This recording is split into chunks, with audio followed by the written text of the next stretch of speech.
Hi అండి. Millionaire wife part 66. అక్కడ జరిగిన గొడవను చూసి సూరజ్కి కోపం వచ్చింది. కానీ వెంటనే అంశుమని చూసి ఒక్కసారిగా అరుణ షాక్ అయ్యింది. మొత్తం అనని అంతా కూడా వివరంగా చెప్పింది తన తల్లితో. అక్కడ ఒక గొడవ అక్కడతో శాంత అయ్యింది. అనన్యకైతే అంశుమన్ జోడి తను కూడా తన భర్తతో హ్యాపీగా ఉంది. మన కార్తీక్ త్రిషాల లవ్ చేసుకుంటున్నారు. అది ఎప్పటి నుంచో. సరే కానీ నాకు ఇంకా నమ్మకం రావట్లేదు కాబట్టి తొందరగా ఒక కిస్ ఇవ్వంటూ కార్తీక్ పెదవులు ముందుకు చాపాడు. త్రిశాల అతని చూసి తర్వాత అతని పెదవులపై ముద్దు పెట్టింది. వెంటనే అతను ఆమెను గట్టిగా హత్తుకుని ముద్దు పెట్టాడు. అలా వారి మధ్య ప్రేమ వికసించింది. ఇప్పుడు ఫంక్షన్ లో నీలాక్షి నాట పట్టించినందుకు ఆమె కొంచెం కోపంగా ఉంది. కార్తీక్ ఆమెను బుజ్జగించడానికి ప్రయత్నిస్తున్నాడు. ఆమె చేతిని తన గుండెపై పెట్టి అన్నాడు, త్రిషి, నీ అందం నన్ను బాధిస్తుంది. నిజంగా చెప్పాలి అంటే ఈ రోజు నీ లక్ష్య కూడా నీ అంత అందంగా లేదు. నీ అందాన్ని చెప్పడానికి మాటలు సరిపోవు. నేను కవి అయితే జీవితాంతం నీ గురించి కవితలు రాస్తాను. అయితే తిండేం చేస్తావు?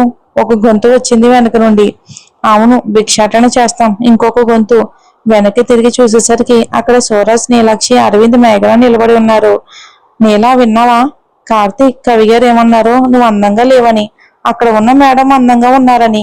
దానికి అరవింద్ నవ్వుతూ అన్నాడు, ఓయ్ అన్నయ్య, ఇది ఎప్పటి నుంచి జరుగుతుంది? తనకు పెరిగిన పొట్టను పట్టుకుని నీలక్షి అడిగింది. కార్తీక్ సిగ్గుపడి, మేము 6 నెలలుగా ఒకరినొకరం ప్రేమించుకుంటున్నామని అన్నాడు. నీలక్షి అతన్ని కోపంగా చూస్తూ, ఏమన్నారు మీరు? నేను అందంగా లేనా? సూరజ్, ఈ ఇద్దరు పెళ్లి అయ్యే వరకు వీళ్ళు ఒకరి ముఖం ఒకరు చూడకూడదు. అలా చేయండి అని అంది. నీలక్షి తన అంగీకారం తనకిచ్చేసింది. అంగీకారం వచ్చిందని సంతోషపడాలా లేక రాలేదని బాధపడాలా అని కార్తీక్ మెల్లగా గొనికాడు. నా నోరే నా శత్రువు. అయ్యో, రోజు దొరికే ముద్దు కూడా పోతుంది అని అన్నాడు. కార్తీక్ మాటలకు అందరూ సంతోషంగా నవ్వేశారు. ప్రతి ఒక్కరికి జోడీ అయిపోయింది. ముఖ్య పాత్ర కార్తీక్ మాత్రం ఒంటరిగా ఉంటే ఎలా? అందుకే అతనికి త్రిశాలతో జోడీ పెట్టేశాను. కట్టే కదా. అనన్య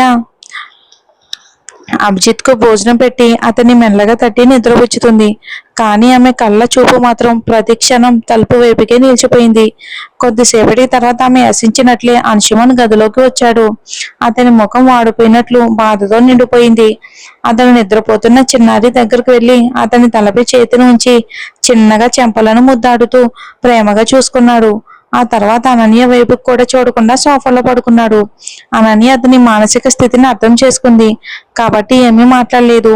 ఆమె కూడా మంచంపై పడుకుంది. కానీ నిద్ర మాత్రం కళ్ళకు దూరంగా ఉండిపోయింది. అంశుమన్ కూడా కళ్ళను మూసుకుని నిద్రపోతున్నట్టు నటిస్తున్నాడు. కానీ అతని మనసులో మాత్రం పూర్తిగా అనన్యనే ఉంది. ఇద్దరు చాలా విషయాలు మాట్లాడుకోవాల్సి ఉంది. కానీ మొదట ఎవరు మొదలు పెట్టాలో అనే సందేహం వారిని ఆపింది. చాలాసేపు ఎదురు చూసిన తర్వాత అనన్య లేచి కూర్చుంది. అంశు, నాకు నీతో మాట్లాడాలని ఉంది. మనసుపై ఉన్న భారం అంతా దిగిపోయినట్టుగా. అతను లేచి కూర్చున్నాడు. కానీ అనన్య కళ్ళల్లోకి చూడగల ధైర్యం అతనిలో లేదు. తల దించుకున్నాడు అంశుమన్. నిజంగా మీకు పాత విషయాలు ఏవి గుర్తుకు లేవా అని ఆమె అడిగింది. అతను తల అటు ఇటుగా ఊపాడు. కానీ కళ్ళు మాత్రం పైకి ఎత్తలేదు. నా వైపుకు చూసి మాట్లాడండి అంశుమన్, ఆమె గట్టిగా అరిచింది. అతను కళ్ళను పైకి ఎత్తినప్పుడు అవి కన్నీటితో తడిగా ఉన్నాయి. అను భయంతో అతని దగ్గరికి వెళ్ళింది. ఏమైంది అంశు? చెప్పు, ఏమైంది? నన్ను క్షమించానన్నయ్య. నాకు ముందుగా నేను ఎలా ఉన్నానో కూడా తెలియదు. కానీ ఈ రోజు జరిగినవి చూస్తే నేను ఖచ్చితంగా మీ అందరి హృదయాన్ని బాధ పెట్టినట్టే అనిపిస్తుంది. నేను నిజంగా చెడ్డ మనిషినే. మొదట సూరజ్ అన్నయ్య నాతో మాట్లాడినప్పుడు అది ఒక బాధ్యతలా చల్లగా దూరంగా మాట్లాడేవారు. పని ఒత్తిడితో అలా ఉండొచ్చని డాక్టర్ చెప్పారు. కానీ నా మనసు మాత్రం అది అంగీకరించలేదు. నేను ఒంటరిగా ఎందుకు ఉన్నాను? నాకు తల్లి తండ్రులు బంధువులు లేరా అని నేను ఏడుస్తూ ఆలోచించేవాడిని. అప్పుడు అన్నయ్య ఒకరోజు ఫ్యామిలీ ఆల్బమ్ నా దగ్గరికి తీసుకొచ్చి చూపించి, చూడు, ఇదే నీ కుటుంబం అని అన్నారు. అప్పుడు నాకు అనిపించింది, నాకు నా వాళ్ళు ఉన్నారు. కానీ వారు నన్ను చూడడానికి మరి హాస్పిటల్కి ఎందుకు రాలేదు? మళ్ళీ ఈ ప్రశ్న నా మనసులో ఎన్నోసార్లు వచ్చేది. ఈ రోజు మీ అందరినీ కలిసిన తర్వాతే నాకు సమాధానం దొరికింది అనన్య. మీ అందరి కళ్ళల్లో ప్రేమ కంటే నా మీద కోపమే ఎక్కువగా కనిపించింది. అప్పుడే నేను అనుకున్నాను, నన్ను చూసిన వెంటనే అమ్మా నాన్నలు హత్తుకుంటారు అని. కానీ అలా ఏమీ జరగలేదు. దీని ఎదురుగా ఇక నీ తల్లి నాకు బాగా వివరించింది. నా పాత జీవితం ఎలా ఉండేదో నాకు అర్థమయ్యేలా చేసింది అదే టైంలో అని చెప్తూ అతని కళ్ళ నుంచి కన్నీళ్లు జారిపోయాయి. అంశుమన్ అనన్య పాదాలను తన ఒడిలో పెట్టుకున్నాడు. అంశు, మీరేం చేస్తున్నారు అని అనన్య ఆశ్చర్యంతో తన కాళ్ళని వెనక్కి తీసుకోవడానికి ప్రయత్నించింది. కానీ అతను గట్టిగా పట్టుకున్నాడు.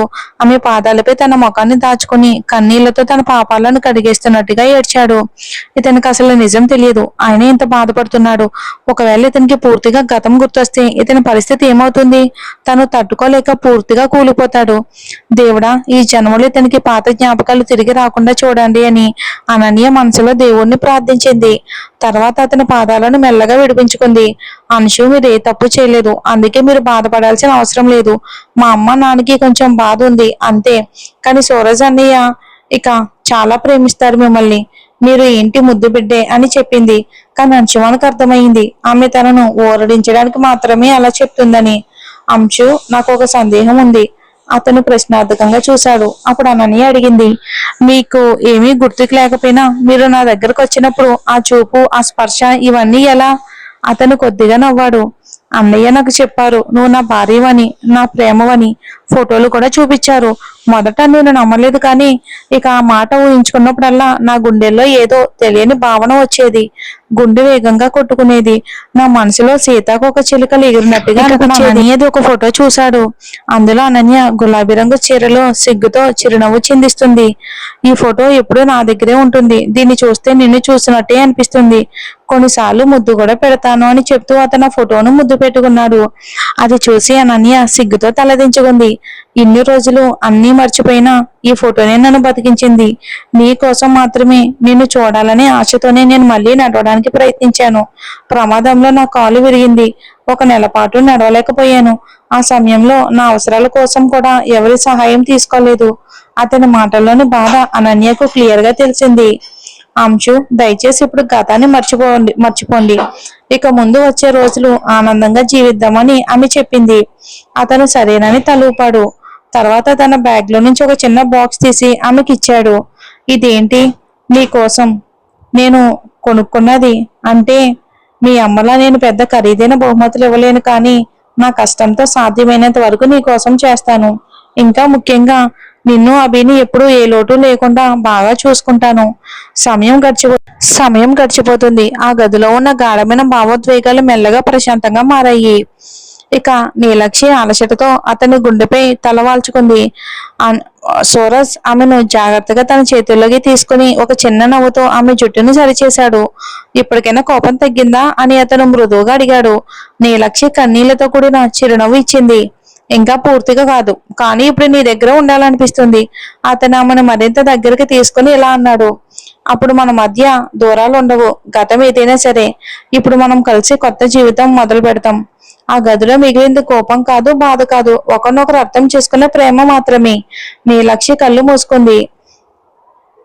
సూరజ్ ఆమెను కాపాడుతున్నట్టుగా దగ్గరగా పట్టుకుని నిశ్శబ్దంగా ఉండిపోయాడు. ఆ రాత్రి వాళ్ళిద్దరి మధ్య మాటలు తక్కువైనా మనసులు మాత్రం పూర్తిగా కలిసిపోయాయి. అతను ఆమె చేతుల్లో గ్లాసు జాగ్రత్తగా పెట్టాడు. గోరువెచ్చని పాలు ఆమె గుండెల్లోకి వెళ్ళగానే అలసట కాస్త తగ్గినట్టు అనిపించింది. సూరజ్ ఆమె వైపుకి చూస్తూ ఇలా అన్నాడు. ఇలా చూసుకోకపోతే ఎలా నీలా? నీ ఆరోగ్యం నాకు అన్నిటికంటే ముఖ్యం. నీలక్షి అతని మాటలకు చిరునవ్వు చిందించింది. కళ్ళల్లో ప్రేమతో పాటు ఒక నిశ్శబ్ద కృతజ్ఞత మెరిసింది. అతన్ని చూస్తూ మెల్లగా అంది. నాకు తెలియదు సూరజ్, కానీ నిన్ను చూసిన ప్రతిసారి నా జీవితం మళ్ళీ మొదలైనట్టు అనిపిస్తుంది. అతను ఆమె చేతిని తన చేతుల్లోకి తీసుకుని మృదువుగా ఒత్తాడు. అప్పుడు మనం ఈ జీవితాన్ని ఇంకా అందంగా చేసుకుందాం. గతం నీడలా ఉన్న మన భవిష్యత్తు వెలుగులా ఉంటుంది. ఆ మాటలతో గది మరింత ప్రశాంతంగా మారింది. బయట రాత్రి నిశ్శబ్దంగా ఉన్న లోపల మాత్రం ఇద్దరు మనసులు ఒకే తాళంతో కలిసిపోయాయి. నీలక్షి మెల్లగా అతని భుజంపై వాలిపోయింది. నువ్వు ఉంటే నాకు ఇంకేం అవసరం లేదు సూరజ్ అని ఆమెను జాగ్రత్తగా కప్పుతూ తలపై ముద్దు పెట్టాడు. ఆ క్షణంలో ఇద్దరి ప్రపంచం మొత్తం ఆ గదిలో ఆగిపోయినట్టే అనిపించింది. ఇక్కడ బై మిస్టేక్ సూరజ్ బదులు అంశుమన్ అని పడింది. సో కాబట్టి సూరజ్ అని చదవా నేను. Thanks for watching.